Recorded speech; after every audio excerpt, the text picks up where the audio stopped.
Votre analyse, vous, on est toujours dans l'accord de Nouméa ou on en est sorti? Vous savez, moi je suis pas plus malin que le Conseil d'État, donc je me contenterai de lire l'avis du Conseil d'État qui dit la chose suivante, c'est que dans le cadre de la prochaine mandature, celle qui démarre en 2019, l'accord de Nouméa continue à s'appliquer et que le corps électoral qui jusqu'à maintenant était applicable, depuis l'origine de l'accord, continue à être le même en 2019. Donc ça, c'est l'avis du Conseil d'État. C'est un point de droit qui a été rappelé à l'occasion du comité des signataires.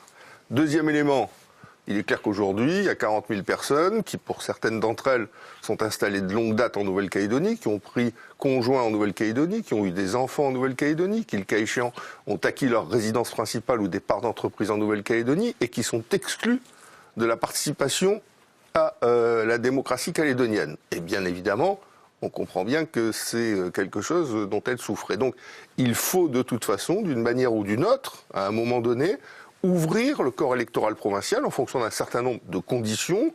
Ce qui concerne Calédonie Ensemble, nous parlons d'une condition de résidence de 10 ans, d'avoir des attaches affectives et morales dans le pays, ou matérielles dans le pays, le cas échéant, avoir des engagements citoyens dans le pays. Et troisième élément, tout ça ne se fera pas de manière unilatérale, c'est-à-dire on ne va pas pouvoir imposer quelque chose aux indépendantistes. C'est un consensus qui est celui des accords de Matignon qui a organisé le corps électoral ainsi. C'est le consensus de l'accord de Nouméa qui l'a poursuivi d'une certaine manière. Et donc un consensus ne peut être modifié que par un autre consensus. Donc il faudra dialoguer avec les indépendantistes pour trouver ce nouveau consensus sur le corps électoral. Dernière chose, il ne peut pas porter que sur le corps électoral, ce consensus. Pas croire faut pas faire croire aux Calédoniens qu'on va dire aux indépendantistes, ben voilà, on va parler du corps électoral, on se met d'accord là-dessus.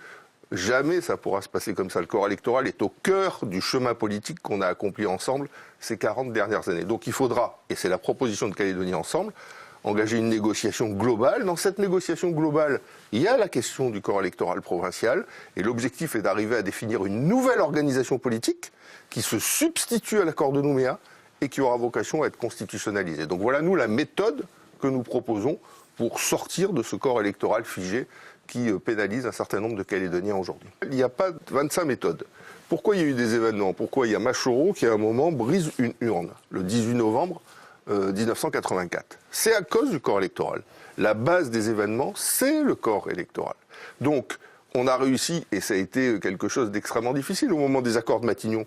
Quand Jacques Lafleur serre la main de Jean-Marie Tjibaou, c'est là qu'il a été décidé que tous les Calédoniens qui étaient là en 1988 allaient pouvoir participer 10 ans après au référendum d'autodétermination qui était prévu pour ou contre l'indépendance. Si Jean-Marie Tjibaou a perdu la vie, c'est pour une part à cause de ça. Donc l'affaire du corps électoral, c'est une affaire centrale dans le processus politique qui nous a conduit jusqu'à aujourd'hui. Donc cette affaire-là ne pourra jamais être modifiée d'autorité. Et si elle est modifiée d'autorité, à partir de ce moment-là, on retrouvera des désordres. C'est pour ça que nous, on dit, il faut un consensus, et on ne peut pas avoir un consensus que sur le corps électoral. On ne peut pas picorer ce qui nous intéresse. Bien évidemment, les indépendantistes ne l'accepteront pas. Il faut un consensus global sur tout ce qui concerne la nouvelle organisation politique post-accord de Nouméa.